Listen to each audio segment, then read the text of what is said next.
Reinventing the Tattoo.com tattoo education network. So first off, if you're here, you already know this, but I just learned this today. If you want to join on, all you got to do is, sorry, my phone is having a hard time staying up here.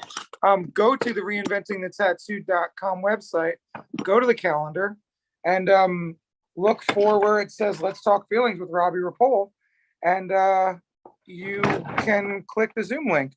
And that's the cool thing about this show. You can Zoom link in and talk to me, ask me questions, ask me perspectives, bring me problems, tell me about your life, so on and so forth. So sometimes I have a guest, sometimes I don't. Good thing for this show, doesn't matter if I have a guest or not, because I can talk for days. But also, if you are here, obviously you know about the reinventingthetattoo.com network. It is an amazing place for people to come and further their tattoo education and learn and grow and progress as a person, as an artist. And part of, I'm super stoked to be glad. I mean, I'm super stoked to be a part of this because I am helping people figure out their feelings, or at least talk about them. And that's the thing, in the tattoo world, we don't always talk about feelings. And that's one of the reasons why I wanted to come on to Reinventing the Tattoo, because it's so important to dive into your feelings, self-reflect, work on being a better version of yourself, work on being the best version of yourself, all those things about life and stuff. So thanks, guys, for always having me here. I truly appreciate it. You're fucking awesome. The channel is awesome. Reinventing the Tattoo. I remember the book when it was a binder, a 3-ring binder. So it's it's really weird how life progresses over time. Actually, oddly enough, my guest for today just texted. So I know, Gabe, I'm sorry, I'm flipping it.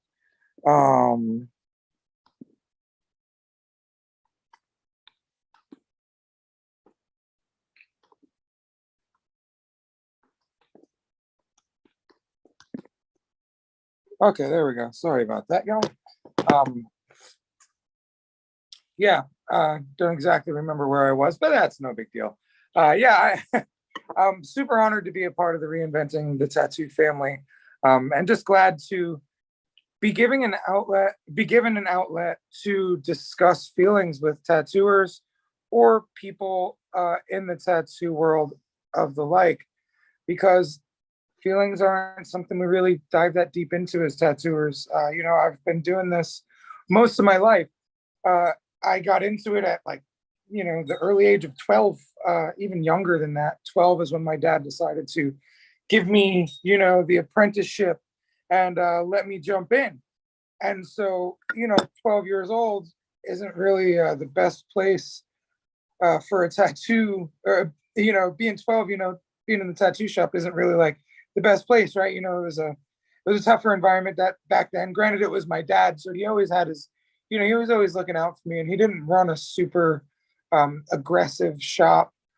He was probably the most aggressive thing in the shop, only if you pissed him off. Other than that, he was just happy to fucking be there tattooing, making money. And I was happy to be there, just like being a part of it, like hanging out with my dad and hanging out with my dad and learning tattoo stuff. And just, when you're a kid, it's so cool to hang out with your dad, especially at work. So, I came into this, in a way where it was a lot tougher back then. It was a harder industry. I remember one day my dad had to fire a guy, and that was the day my dad started walking in the house with a sawed-off shotgun in his hand, because he was afraid the dude was going to do some wild shit, which that dude ended up doing some wild shit and kidnapped my father's sister. Well, actually started dating her, then held her hostage and tattooed her for a couple of days.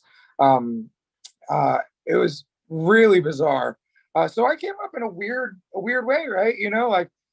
The tattoo shop was my dad's shop, but I met these other people that were, not my dad, that didn't care about protecting me. One of my favorite dudes that actually I had no worry about being protected from was Morgan Brown, God rest his soul. player. Love that dude. He was awesome. He was the first dude I've ever seen do freehand, but not just like drawing freehand, like needle to skin freehand. Before my dad passed, he had a tattoo on his upper arm that was amazing still to the day he died, that Morgan did. And like, so I got to see what happens when you're a heroin addict, because Morgan was a heroin addict, and still one of my favorite people. He was brilliant as an artist. He was a cool cat to hang out with. He had a lot of great perspectives. And yeah, so like these are two of the artists outside of my dad that I met at an early age at the beginning of my tattoo career. And I had to decide who I was going to try and be like, right? Am I going to try and be like my dad? Am I going to try and be like Morgan? Am I going to try and be like Christian? Like my dad was the guy, like, really, I had no question. I wanted to be like him, right? Because he was my idol. He was the guy I looked up to. He was the one that was always just, my constant. I mean, he was there. He supported us. He loved us. He was a gruff guy, but he always knew how to give us exactly what we needed. And tattooing was something I needed. From an early age, I just fell in love with it. I was so obsessed with it. It's all I ever wanted to do, and I always wanted to be at the shop. And so finally, by the ripe old age of 12, my father decided to bring me into the shop and let me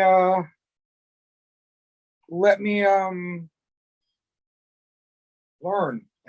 So he had me making needles, and that was my first job, making needles, soldering them together. I would make 3 needle liners and 7 needle flats, and I would make 8 of each. And he would pay me, I think, $1 for each set of liner and shader together. So that was pretty cool. And I would use broom bristles to poke the guts out of old piercing needles, and we would re-sterilize them. Bad practices, gross shit. I've learned a lot about how to not be that way over the years. And it's been awesome learning how to become the best version of myself as a tattooer, coming from such humble beginnings and poor cross-contamination practices, and, love my dad, but, maybe not always the best ethics. And so, to learn and grow and progress. And so, I grew up in this place where my dad didn't really talk about his feelings as a person, just in general. And then I'm in the tattoo world where, feelings aren't really a thing, right? And children were to be seen and not heard type stuff. So it was a very odd dynamic that I grew up in the shop in. And, it was an early age before I realized, love was something I had to offer. And facilitating a conversation about feelings is part of the love that I have to offer. It's just, it's a self-love type thing. And, people say self-love and self-care are so very important. They are. They really fucking are. The thing is, most of us don't fucking know how to do that. Right? So, self-care can be anything from having a glass of wine at the end of the night and, breathing and reflecting, to full-on meditation sessions, to, enrolling yourself in a program of boxing or jujitsu or gym stuff, or enrolling yourself in a coaching program, or, just taking some time to journal and reflect about life. For me, I've learned self-care has a lot to do with this guy.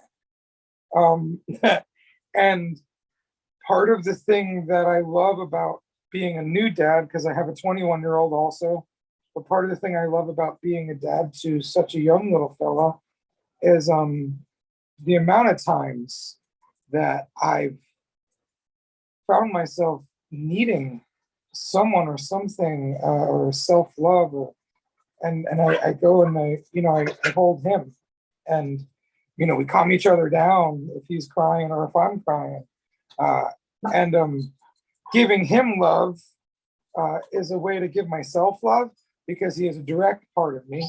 Um, and in the grand scheme of things, we're all pieces of each other. So if you think about that, um, and I know I've spoken about it here before, talking about the egg theory, where basically this dude dies and he gets reincarnated, and he finds out in that process that everyone on his earth, in his universe, in his world, in his, you know, his reality, um, they're all him reincarnated. And so when he's good to someone else, he's good to himself. When he's bad to someone else, he's bad to himself. So going deeper on, you know, him being a part of me, we're all a part of each other. Um, and that's really weird because then it's like, all right, well, everyone's a reincarnated version of me, but what about the person that feels like everyone's a reincarnated version of them? Whoa. So it can go as deep as like the quantum levels of thought, or you can just, you know, take these things in and appreciate uh, the fact that we all are one. We all are one, part of one consciousness. And that could mean everything from just inhabiting the earth together to getting as deep and heavy as us all being, you know, from one being, right? Reincarnated.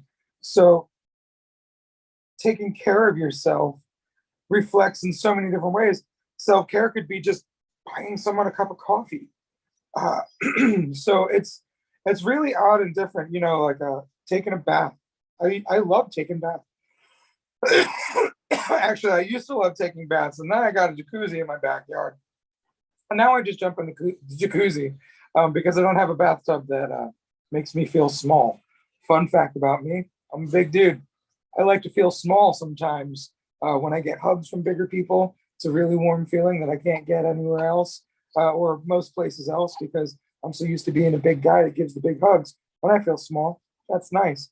When I'm in a big giant tub and I feel small in there, that's nice. Feels good. I like it, especially when it's filled with warm water, and then even more so if it's got bubbles. You know, so things like that. And that's a little bit of, you know, self-discovery, liking to feel small but not wanting to feel small. Ooh, ooh, think about that. Because you know, in the situations where I like to feel small because it makes me feel safe and protected, that's awesome. When I'm in the places where I feel small because I feel small emotionally or mentally, that sucks. Uh, and so, you know, it's identifying where, you know, feeling small is going to be positive. So now this is also a look into positives becoming negatives, right? So, or negatives, I mean, negatives becoming positives. Anger. For so many years, I've tried to run away from my anger. Um, I actually was doing a healing workshop recently that I was attending, not hosting. This healing workshop I was attending, I was in one of the practices, and one of the practices was standing in front of a little note card that has a feeling or emotion written on it. And the one that stopped me up was when I stood in front of anger and had to go act out anger. And like, especially when it comes to like inner work and like spiritual work and like just like healing myself, I am the first in line to get to the front of the line so I can finish the project and get healed, get happy, get healthy, get comfortable, get feeling better, you know, something, right? Well, I found out that day that I am terrified of my anger because it is such a gross thing when I get it, when I let it be. Uh, Being a big person and not liking to feel small certain times, I use my size and I use my anger when I feel insignificant. And when you feel insignificant and you use anger to gain significance, number one, doesn't make you feel good afterwards. Number two, doesn't make you any friends, doesn't keep you any friends. And usually you feel really bad about yourself and have to apologize. So that was one of the things that like this practice made me realize, okay, so I'm afraid of my anger. but my anger can be a positive thing. What do we do with this? What do we do with this? So what we do with this is we learn how to sit with our anger, which is part of the process, part of that practice that day. Being there, being angry, acting angry, yelling, screaming, crying with anger, and feeling like, oh man, I need to learn how to harness this better. But at least getting it out, acknowledging that I was afraid of it, kind of taught me how to harness it better. One of my coaches recently just told me, when you identify the issues, a lot of the time, or the patterns, a lot of the time, that identity alone is enough to clear the air, right? And that in and of itself is pretty wild, because I keep running around looking for solutions to problems, but a lot of the solutions are found in just identifying the problems. It's like, when you identify a sniper, you take away its effectiveness. So when you identify your problems, your patterns, your emotional snipers, you can take away their effectiveness. And that's really cool. I love that. It feels nice knowing that I have the ability to take away the stronghold of the worry, the stress, the pattern, just by acknowledging what that worry, stress, or pattern is. I just kind of got sidetracked by looking at my son Zen. This is my son Zen. He is 3.5 months old. And he obviously is a very stoic little man at times. And I love that little face. I know I've been bouncing around topics a lot, but I'm just kind of having fun, just kind of stream of consciousness flowing with things that are on my head and heart, almost like a video journal in a sense.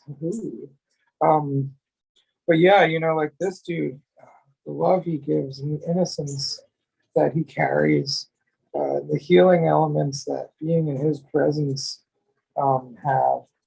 This is stuff I didn't realize about my child, Jaden, when he was a baby. I was a child. I was 21, and he's 21 now.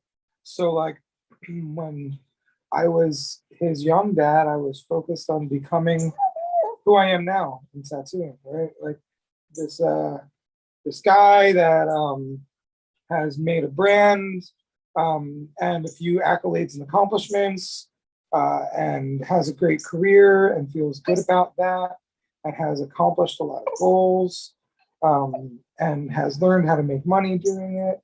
So like I went through all of that, right? So now, as a more grown adult, I realized that I don't have much time left with him, right? I'm 41, so I have time. Let's not get grim. But, I don't have the same amount of time that I had with Jaden when he was a youngin'. When Jaden was a baby, I was at work a lot. And then when his mom split, he was about 2. And I was a young man trying to cope with being a single dad, and then later on being the single dad to a child whose other parent was a drug addict.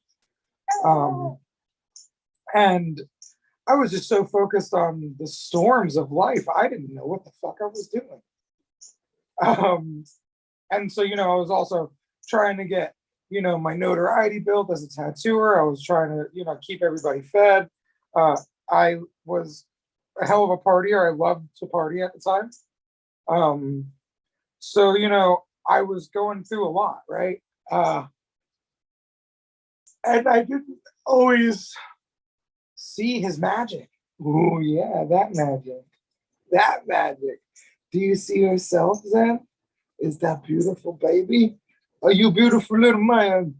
And now I it's great because as a 21-year-old man, he lives with me, and I am helping him with his music career. I have become his music business manager, um, and I help support him so he can live this part of his dreams. And it's really cool that I get to forge a new relationship with him as a man, as men. Also, at the same time, creating this beautiful little man's life, and helping guide him and loving him through all of this, and helping figure out what he needs for him to be who he is going to be. So yeah, it's been a weird ride as a parent, uh twice. And now, as the parent that I am now, being the grown-up dad to the grown-up and the baby, it's just so cool to see like how much I've grown and learned to understand his magic and his beauty. What did I do? There we go. And his beauty, and the joy that he brings. Sorry. I got it. Hold on one second, y'all.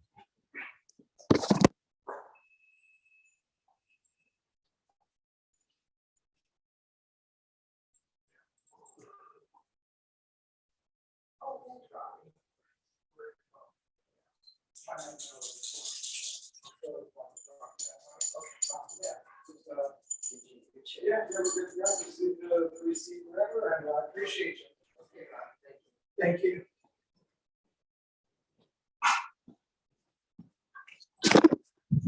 Hello, back again. Here we are. Sorry about that, y'all. Had to pay my pest control man, who is one of the greatest humans in the world. I've been having him do my pest control for like 20 years now in Florida. So that's crazy that he's been doing my pest control for as long as my oldest son has been alive almost. Yeah. Are we okay? Are we okay? So yeah, lost train of thought again, but that's okay. I think I made my point. Wow. Wow. Oh wow. But yeah, back to just not understanding the magic that your babies can bring your life.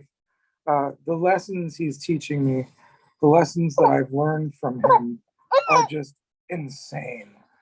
He's been such a beautiful little teacher. He's great. Like when I'm holding him, if I start scrolling through my social media too blindly, he'll start screaming at me because he wants more attention. And so I'll remember, okay, thanks, and I'll put my phone down. And just the times where I'm, oh, what? The times where I'm having a hard time, and he calms me down, but also I calm him down. Like it's really cool.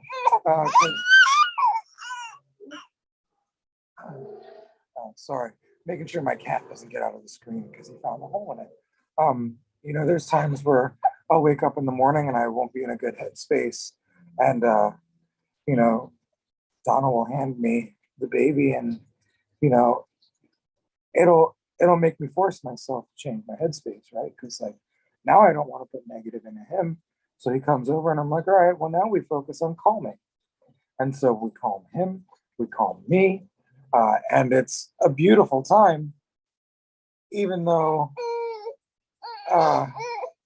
it didn't start as such. So many times he's been crying, I've been crying, and we just sit together and we both just soothe ourselves together. Yeah, he teaches me how to be soft and loving. Definitely helps me tap into the divine feminine a lot more, because I've focused so much on the divine masculine my whole life. trying to be big and trying to be tough and trying to be strong and trying to, protect myself and my family, and, not being healed from old wounds and things like that. So, what do? You put a little tough guy on it. And that makes things appear like they're better. Not always, right? When it comes down to it,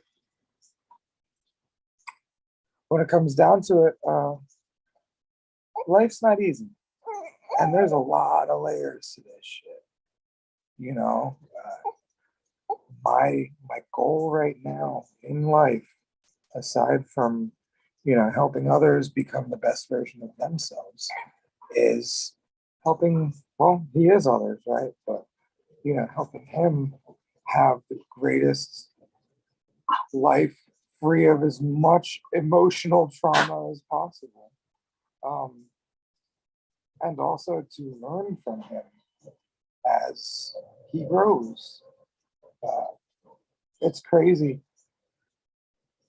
Because, excuse me, my oldest son, Jaden, he was also a great teacher to me.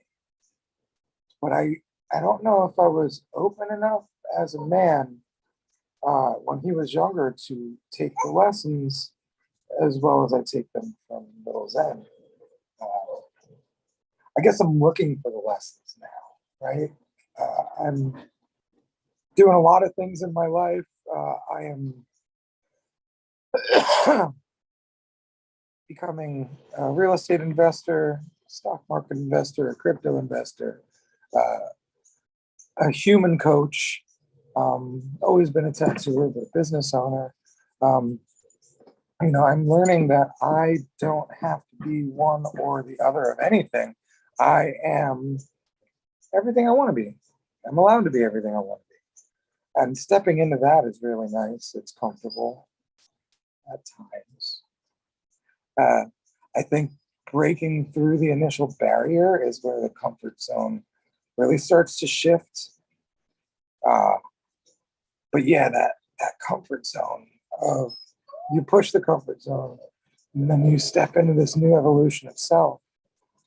And then it's painful and uncomfortable, and then it gets comfortable being that new version of self. And I've been going through these evolutions my whole life, as we all are, because biologically speaking, we change every 7 years completely. Our entire biology changes, even though we're the same being. Everything that we are made up of has died off and turned into new matter. I'm not really sure about the specific science behind this, but this is something I know to be true. And you can Google that and find out the exact science behind it.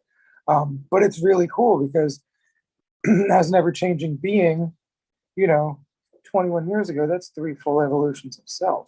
So I have been a different person 3 different times in my first son's life. And now I get to use those evolutions to be in this son's life and help this sleepy boy become the best version of himself and help him turn into somebody that loves himself and others, that learns how to be kind and loving. Hopefully, I don't pass on a lot of the bad traits or, the hard stuff that I took from, my family. Because, granted, we're all gonna make mistakes, right? So he's gonna have those. But I'm doing the best I can as the human I am now. And there's something beautiful in that. And once again, just his being is making me learn. He's teaching me how to take a break.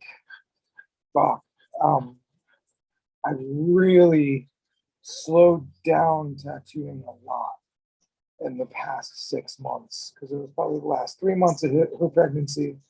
And then he's a little bit over 3 months now. I slowed the tattoo stuff down.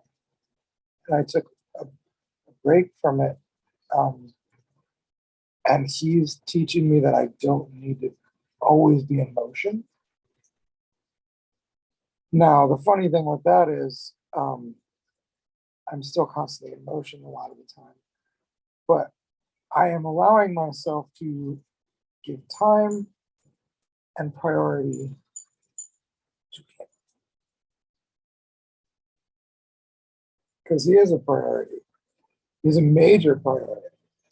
And then, I'm able to give Donna a break because I was a single parent. And when your significant other is at work all the time, you are living like a single parent. And Donna, a lot of the time, is sleep deprived because she has a difficult sleep schedule as it is, difficulty sleeping. And, she now is terrified of any noise that this is a beautiful man makes because our job is to keep him alive. So, just the fact that I can take the time out of her day for her to have a nap, while me and him can come and do a radio podcast TV show thing. I don't know what to call this. I'm young enough to be hip with the kids, but old enough to be hip with the old folks. So I'm not sure what this is called. Maybe a talk show. I don't know. Oh, thank you for letting me know, Mavis. My cat got out the hole. um, so I have to tend to that. And you guys get to help me with that. So that's pretty cool. And I knew he was going to do this when I wasn't paying attention. Mavis, stay inside, honey. So let's go on an adventure together and go hunt my cat, Floki. He actually knows I'm coming, so now he's trying to hide. Hey, Floki. And so, yeah, we're going to walk around and get my cat. Oi.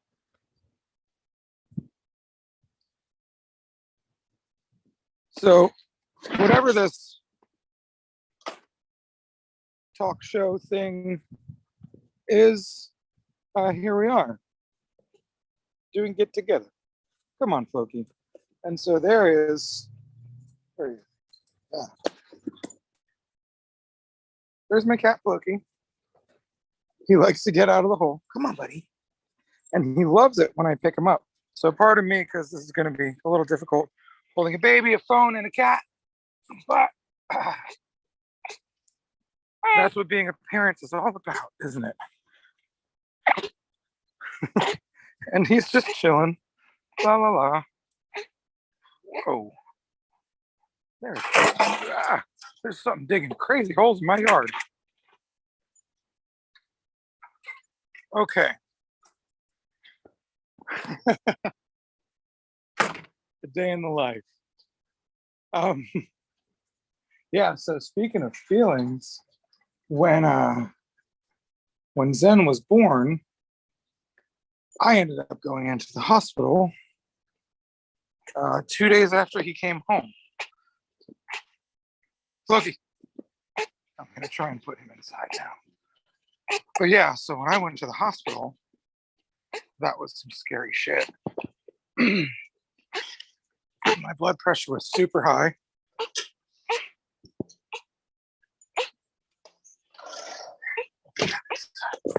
My blood pressure was super high. And, our baby had just been born. Oh, thank you for being such a good boy. Oh, thank you. And that was scary.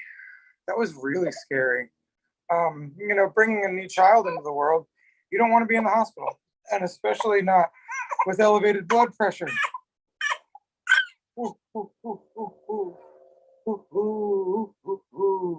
So yeah, that happened, and it was tough.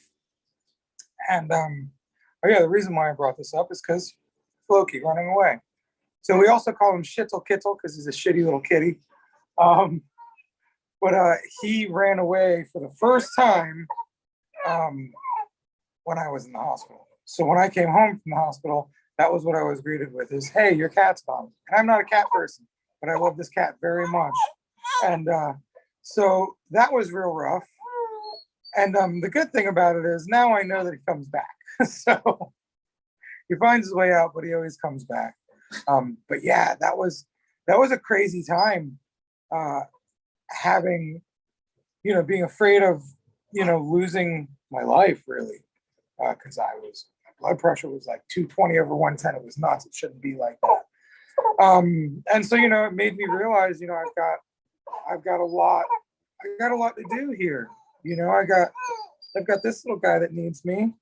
I've got some awesome animals that also need me. I've got a tattoo studio. I've got my family. I've got so much that I wasn't okay leaving behind. And a lot of that hit me, and there was a lot of tears in those 3 days that I was in the hospital. There was a lot of tears, and made it. I'm here. I'm happy. I'm healthy. But it made me realize I got to be careful.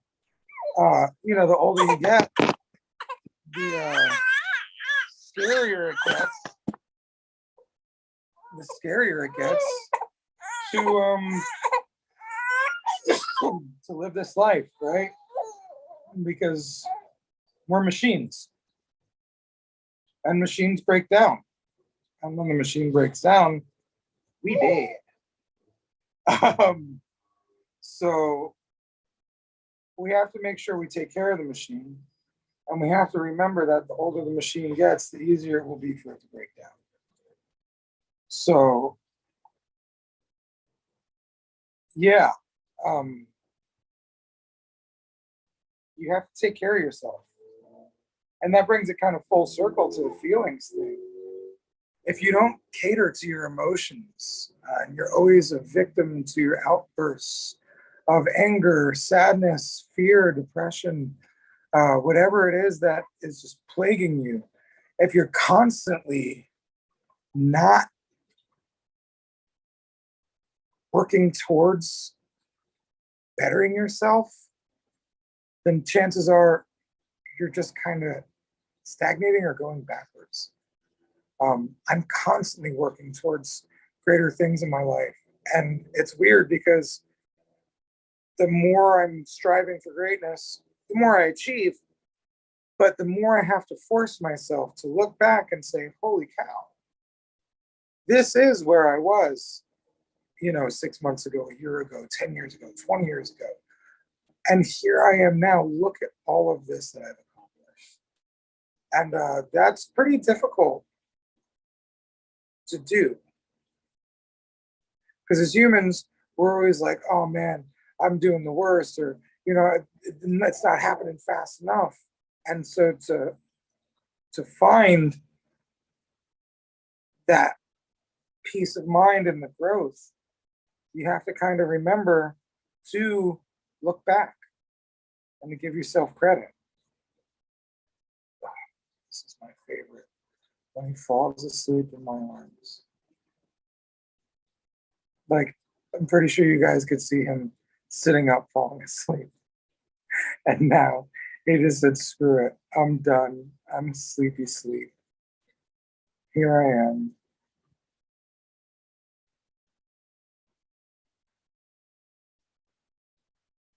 And I'm really glad I have this moment on video because it's pretty cool.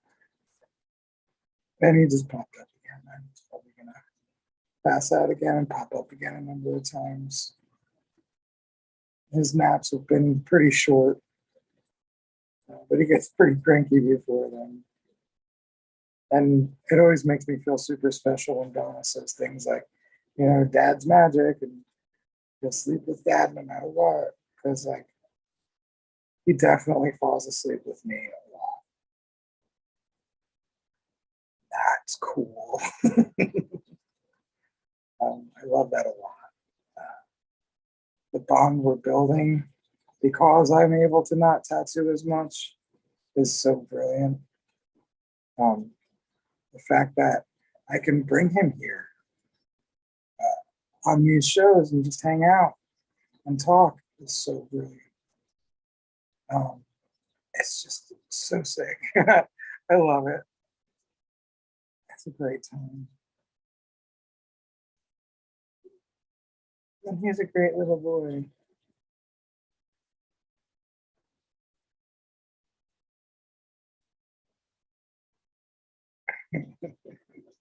Sorry, y'all. I'm getting caught up and just watching him. And I do this a lot at school. Or one night, me and him were in the kitchen, and I was just looking at him. Like he smiled a little bit, and I just started crying and crying and crying because it's special. Yeah, it is. You're special. You're a special little man. So yeah, let's talk about our feelings. Let's give love to ourselves, to our kids, to our neighbors and our friends and our strangers. Settle into life and let it be a little bit easier. Because life will be easy if you let it be. Chances are we've got a lot of patterns that we've developed that make our lives more crazy and chaotic than they need to be. There's nothing wrong with that. But if it's not serving you, then you do it. Find the peace. Find the love for self. Find the joy and the innocence. And have a great fucking day. Because I'm going to go and chill with this little guy. Thank you all for watching. As always, check out the Rad Movement on Instagram and Facebook. That is my motivational platform that I have developed for many years. And now I actually just today launched publicly my group coaching program, the Rad Academy, powered by the Magical Motherfucker Method. So if you are trying to be the most magical, rad, sick ass, sweet dick, fucking positive outcome, amazing overcoming motherfucker ever, hit me up. It's a 90-day program, and we're going to meet once a week, and it's going to be amazing, and it will truly change the lives of myself and everyone else that joins. It's a 20-person class, so space is limited. And if you are interested, reach out to me via message on my Instagram or my Facebook, Robbie Ripoll, or the Rad Movement. And I'll get back to you and we'll get the ball rolling. I'm welcoming you into a new life. Thanks for tuning in. I love and appreciate all y'all for watching and supporting. If you have any questions, hit me up. If you want to be a part of the program, hit me up. And go love yourself a little more. Have a great day, guys.